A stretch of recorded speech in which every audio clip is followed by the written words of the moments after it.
In today's video, I'm going to teach you how to embed a Google form in Gmail.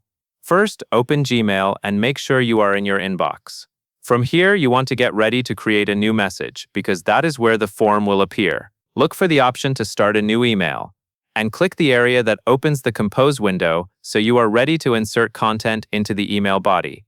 Now, switch over to your Google form. With your form open, go to the Settings area. This is where you control how the form is shared and how people can access it.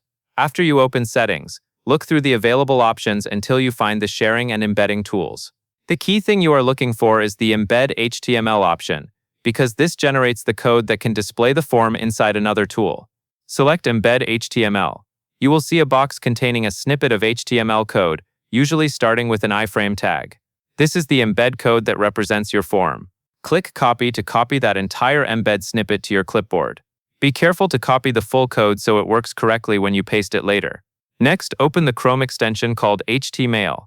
This extension is used to insert HTML content into Gmail messages.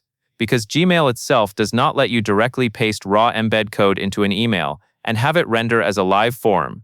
In HTML, paste the embed code you just copied from Google Forms into the extension input area. Take a moment to confirm the code is fully pasted, without missing any characters at the beginning or end. Now go back to Gmail.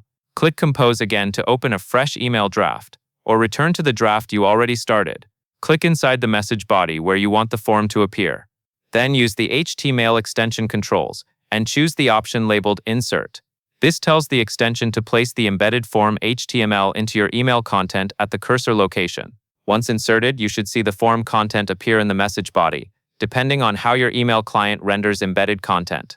Save your draft if you need to come back to it, and continue addressing and writing the rest of your email around the form. And that is all there is to it.